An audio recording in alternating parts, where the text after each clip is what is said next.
If you've been a part of this community, you know that one of the biggest topics on this channel is hemorrhoids. I mean, the number one thing that could go wrong with our bottom end is very likely going to be hemorrhoids, right? You go to your medical doctor, you see your GI doctor, and you say you've got some bleeding or some itching or some swelling. What are they going to tell you it is? Oh, it's most likely your hemorrhoids. And what are the top three? Drink more water, eat more fiber, and go take a sitz bath. Maybe a steroid cream for a bonus number 4 if you've got a really good doctor. But that's not quite enough to know about how to help yourself, right? Not all hemorrhoids can take that kind of regimen and get better from it. So today, I want to go into some details about the shape of these things. What does it tell you? And what if they change shape? Did you know that hemorrhoids can do that? Yeah, I want to go and explain all that to you. That's something we have not covered quite in detail. Well, hello there, I'm Dr. Chung and I'm your friendly proctologist. I am so happy you came to join the whole community today. I welcome you and I really hope that you dealing the best that you can with your bottom end issues. If you are interested in meeting with me in a one-on-one consultation, there's opportunities to do that. Just email me at yourfriendlyproctologist@gmail.com. And don't forget to like and subscribe the videos. Let's help this community grow and let's help each other learn. Add a comment, put your feedback down, ask your questions. There may be many people that are suffering or experiencing the same thing that you are. Okay, so let's get to the topic for today. The first thing we want to talk about is shapes and sizes of these hemorrhoids in general. And we know that there are small ones and there are large ones, but does it mean anything? And in my opinion, there's some information we can gather, okay? Smaller hemorrhoids typically do not have the same side effect profile as larger hemorrhoids, okay? We're talking about larger bumps, larger things coming out of your anus compared to a smaller bump, right? When the hemorrhoids are younger and not quite as damaged goods, calling damaged goods, they are going to be less symptomatic, give you less bleeding issues, less itching issues, less fullness, right? The blood vessels in smaller hemorrhoids are more robust. They just haven't been beaten up as much. They haven't experienced life and damage as much as the bigger sibling, okay? And that's where I tell people, get your routine down to treat your anus and your hemorrhoids right, because if you can do that, you can maintain their small size.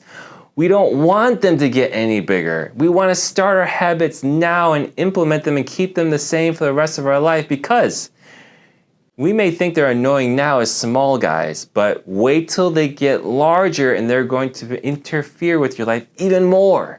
So I tell them, you know, when they get bigger, the hemorrhoids tend to slowly enlarge a bit faster because they're not as robust, they're not as strong, they're not resistant to those attacks as much. So they'll bleed, they'll become more symptomatic, and they'll make sure they show themselves up in your lifestyle.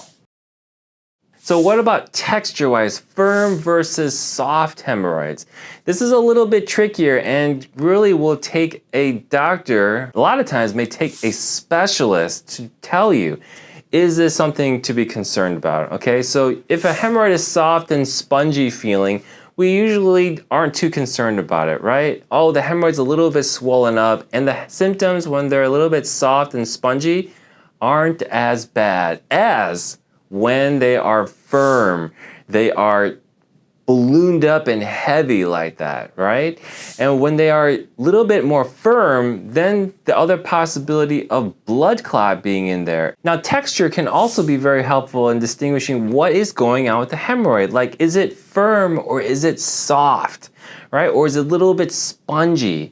And there's a spectrum here, right? If we talk about flat hemorrhoids, they're usually very soft. Usually when you touch them, they don't cause any pain because that is probably a very calm hemorrhoid, meaning it has not been flared up, you've been treating your anus well, and it is coasting through life. If it's a little bit swollen, a little bit spongy, you know what I mean? When you push on it, you may be able to push some water out of it.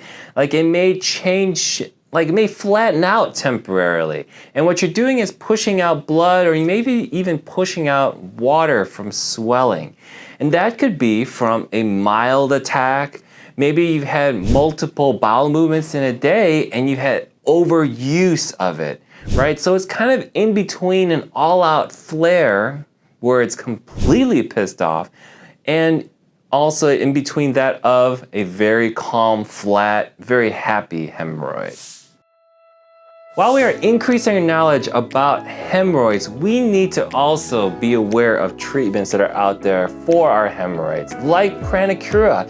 I've talked about these guys and I tout them proudly as partners of this channel. Why? Because we're about solving solutions like anal itching, anal fissures, hemorrhoids, spasm even, okay? This is a new one that I've been finding people are using it for.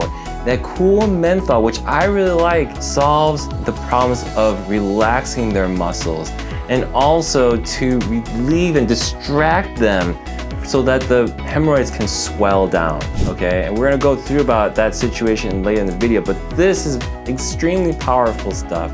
I suggest you check them out, do your research on it, look at the reviews, and see if this could be a possible solution for you. You can only get it from their website, www.pranicura.com. It's a very melon-colored type of cream here, very light and airy. That's why I like it. It's not greasy, and that's where I think people can stick this stuff in their bottom end all day like I can and not feel uncomfortable with it.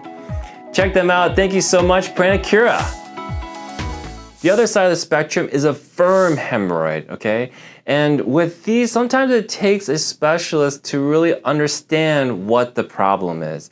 Because the most common diagnosis for a firm hemorrhoid, can you guess what it is? Yeah, it's a thrombosed external hemorrhoid. Usually they're an outside guy covered with skin, and it's got a purplish appearance that kind of shines through the skin. You're like, oh yeah, there's probably some blood underneath there, probably a ball of clot. You probably pissed off your external blood vessels. That's gonna be the most common thing. But you know what else it could be is a very, very swollen hemorrhoid, or a hemorrhoid that has a lot of blood trapped in it, liquid blood, okay, not a solid blood clot. The difference between, I'm making distinction between a thrombosed external hemorrhoid and a very swollen hemorrhoid with blood, because external thrombosed hemorrhoids has bleeding outside of the blood vessel. A blood vessel popped open and it's bleeding underneath the skin. That's a thrombosed hemorrhoid. With the very, very swollen, and you've got venous congestion. That's the technical term. The blood vessels are very, very full, like they've got their grocery bags full of blood inside them. That's going to be a very different type of swelling where the blood is still in the blood vessels. Nothing has bled outside there. It's not a single blood vessel that's popped, but still they can look very similar, feel very similar, and also be very symptomatic with pain as well. Okay, so let's take that knowledge we just learned and apply it to two very specific situations here, okay? And these are two situations that are very confusing to many people and even doctors alike, okay? So let's go over situation number one. The hemorrhoid gets swollen and grows and stays swollen, okay? So in a period of approximately 1 to 3 or 4 days, the hemorrhoid continuously seems to worsen, enlarge, and become more symptomatic. So the typical situation is you had a big hard poop that you had struggled for about an hour with, right? Big log that you had to push down really hard for, stretch your anus out, and let's say you popped a blood vessel, okay? Whether it could be internal or external, could be either one. So in these types of situations, there is a swelling that starts to occur on the outside of your anus, okay? The hemorrhoid, because there's blood coming out of it, starts to bleed within the tissues, whether it's underneath your skin or if it's an internal hemorrhoid that's starting to bleed, you're going to get a lot of blood that's starting to just pour into the inside lining. From there, you're going to get inflammation in the immune system to respond to these injuries immediately. So there comes more swelling with water swelling, right? Initially, it's blood that's making things swell. Now we've got water. Why? Because the immune system is telling all the blood vessels to open up. We need more blood flow here. We need more immune system cells and fighting power ammo to heal everything. And we want to mount a response. Definitely bring the immune white cells. We want to kill bacteria. We want to do this and that, right? So all the soldiers are marching in and everything is just starting to swell up. Therefore, the pain, the itching, all these things that you notice when you get a bad flare. The key to notice with this is that the trend upwards of trauma and swelling and size of the hemorrhoid keeps increasing, okay? It does not let up. Usually this feeling, the texture of the hemorrhoids is very spongy at first in the very beginning stages, but will get more and more rubbery, hard, and painful, and many times you can't push these hemorrhoids back in. Like, you know the hemorrhoid came from the inside and popped out. You try and push it in, unsuccessful. Either too painful to put in or it goes in and pops right back out. No use at all. That's the situation I'm talking about. Now, of course, everything in this world comes to an end, right? Even including the inflammation in our hemorrhoid that we were talking about. So with time, after all the injuries and the blood vessels been fixed, now the immune system says, okay, everybody go home. It's over. Go home. So all the swelling in the water goes away. All the blood eventually gets eaten up, and the hemorrhoid then starts to decrease in size. So it starts to go back down in the reverse fashion. The symptoms start to get better. You start feeling less pain, okay? But remind you, this is several days to a week in evolution here. So it really is a test of true patience and strength to get to this point where things are starting to go back down again. Many people are definitely in the same boat as you, struggling with all their might and have to go to urgent care or emergency room. Like, you can't sleep, you can't eat, you can't poop. All these things definitely make people more anxious, and yeah, it's totally reasonable to get medical help, especially if you've never gone through anything like this in your entire life. So the concept here is this is a hemorrhoid inflammation flare, okay? When you have a hard poop, when you have a diarrhea, when you have trauma to your hemorrhoid blood vessels, things are popping, blood is escaping, and the immune system is coming in there to fight and make a huge scene. This is a hemorrhoid flare-up, okay? And so this is what all these creams are trying to design to help you with. The steroid creams are there to try and calm the immune system down, say, hey, don't make such a fuss. Why don't you go away for a little while, okay? It's all good. No need to overreact. Right, the preparation H is trying to relieve some of the irritation there, some of the symptoms like itching, and even some of the swelling. They have phenylephrine in there, which constricts blood vessels down to lessen the water, lessen the blood flow into the area. What about sitz baths? Well, if you relax your muscles, you can definitely feel less pain, can probably poop easier, maybe even be able to push the hemorrhoid back into your bottom end. But you see that none of these are actually going to instantly solve the hemorrhoid flare. There is always a bit of patience involved with this process, right? There is no quick fix. Not even a surgery is a quick fix, okay? Just think about it. You're now in a hemorrhoid flare, everything is swollen and pissed off. So you tell a surgeon, oh, please, doctor, get rid of this suffering from me. And the doctor says, well, let's do a hemorrhoid surgery, sir or ma'am. And think about that. The surgery, what is that going to do? They're probably going to do some cutting and stitching, very likely. Snip, snap, snip, snap, snip, snap. And that's going to introduce a whole nother whirlwind of trauma, swelling, bleeding, suffering, etc. Okay? Which is why many doctors are not big fans of doing surgery when things are massively swollen and in flare. It creates a dangerous situation, potential complications like anal stenosis. The other point I want to make with this example is that this is how hemorrhoids eventually grow bigger with time. Because the hemorrhoids are swelling, the skin is stretching out. Then when everything calms down, the skin shrivels like a raisin again. But guess what? Unfortunately, it's not the same size it used to be. It's always a little bit larger. And this accumulates with time, right? When I look at a person's anus and they have big skin tags or prolapsed hemorrhoids, I know this is a representation of how this patient got along with their hemorrhoids. Did they fight their whole life or were they good friends, right? And so we all want to be good friends. We all want to make sure we treat our hemorrhoids right. Friends. Friends. Now, what about situation number 2, okay? So we do something bad to the hemorrhoid, or the hemorrhoid gets upset for some reason, swells up, can even get really, really firm and big. But the difference here is instead of swelling up over the next 3 to 7 days, it actually can quickly change shape. For many people, it can completely flatten out, sometimes in 20 minutes, sometimes in 6 hours, sometimes by the time in the morning, the hemorrhoids are completely gone. Like, it was there yesterday, and now today they're gone. Like, doctor, I promise you I'm not crazy. They're this big. I've got photos to prove it. This is truly my anus, but now when you look at me, no, there's nothing there. This is a true phenomenon, and why I tell people, like, share pictures with me. Definitely show your doctors what is going on with your anus. Definitely take pictures in a secret folder inside your phone because it can be very valuable information.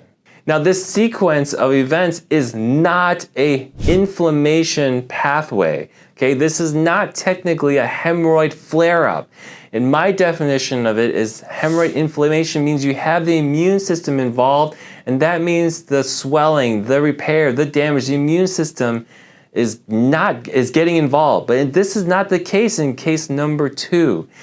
But the hemorrhoid can get so big and swollen and it may feel just like a flare. I mean, the pain is so real. This throbbing, the pulsating. People tell me all kinds of severe symptoms and they aren't able to walk. They have to lay down. These are all very real things.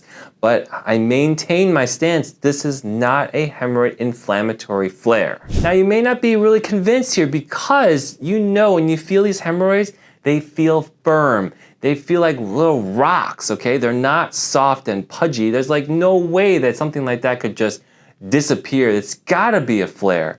But I will entertain you the real reason that this is happening, and it's because of the blood overfilling the hemorrhoid blood vessels underneath the skin, okay? And these hemorrhoids are not able to drain their blood back. They're not able to give back the blood to the body. Why is that? Let me explain it.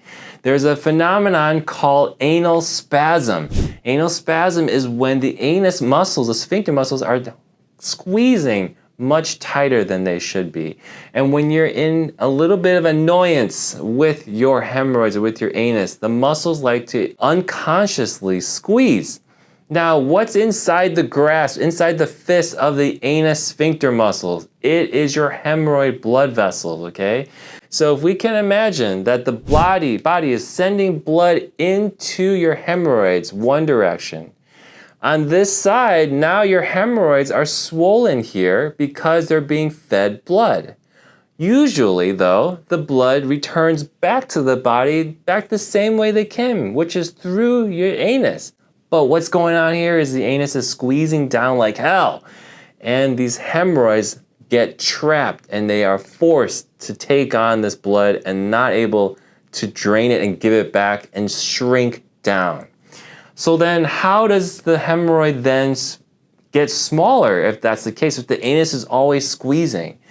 Well, what happens is at some point during the daytime, okay, whether it's relaxation in your bed, once your anus is done with this temper tantrum and has decided to relax a little bit, it feels safe again. Once the anus let go of its tension, the blood is able to start rushing back in, and that's what allows the hemorrhoids to get softer, more spongy, until they completely flatten out, okay? And this is a very, very common phenomenon But unfortunately, I see a lot of patients that come to me saying their surgeon sees nothing. And that is very, very frequently the case. Seriously, it's like a real magic trick with your body. But that's how they can look when there is absolutely zero blood inside those hemorrhoid blood vessels. Okay, this is very common with external hemorrhoids, where they just completely flatten out. You don't see any purple or black spots underneath your skin, and it's as if nothing happened. Like no one would believe you have hemorrhoids in the first place. So what's the best strategy then for allowing this blood to return to the body faster and shrink these things down? Well, the big thing here is relaxation of those muscles. So anything that allows you to relax your body, get those sphincter muscles to open up, that's what will allow the blood to just automatically rush back in. Sitz baths after you take a number 2. You shower to get the stuff off and then you just immediately take a bath. I like to take sitz baths in the showers. I'll open my butt cheeks up and get the warm water in there, and that helps me to relax. I'm doing breathing exercises and I'm waiting for those muscles to relax myself. This is something I've trained myself to do. And definitely further explore your own body to do the same. Other people like to lay down in the bed. Other people like to stretch, okay? Things that allow you to do that are going to make those hemorrhoids swell down faster. Pelvic floor physical therapy is very, very important in this type of situation. Why? Because we need to teach the muscles to relax more. They are not supposed to be squeezing that hard. They are behaving inappropriately. They're doing it for good reason, but when you're having hemorrhoid swelling every day for even a soft, normal poop, that is not normal. So physical therapy is going to be a very important part of your long-term therapy. Because again, like I said, we want to maintain these hemorrhoids. They can get worse. So now being a part of this community and watching all my videos, I'm telling you, you are an expert on hemorrhoids. You know more than the internet and some doctors even. I'm not even kidding you. There are so many patients that self-diagnose themselves, and I'm impressed with all of you guys. Seriously, I mean, the way that you come in here with confidence and say, I've got a thrombus external hemorrhoid, I know what I need, I've seen your videos, Dr. Chung, and I want to do this. That's how it goes now. Truly amazing stuff. So I hope these different situations and explaining the different shape changing and the reasons behind them and possible solutions are very helpful to you. And I want to give a shout out to Pranicura one more time because they are such a great sponsor to this channel. We're about solutions, and this is definitely something you can use for your hemorrhoids. Swollen, either situation 1 or 2. Because yes, they soothe symptoms, but many people have been using them to relieve spasm. The menthol allows things to cool down and distract their brain. Okay, very, very interesting phenomenon with this. So I would try with spasm, try for fissures, and of course the original intent, anal itching, but a lot more benefits than anyone could have realized. And so definitely check them out, www.pranicura.com. Check them out, check out their reviews, and I wish you the best. Bye-bye.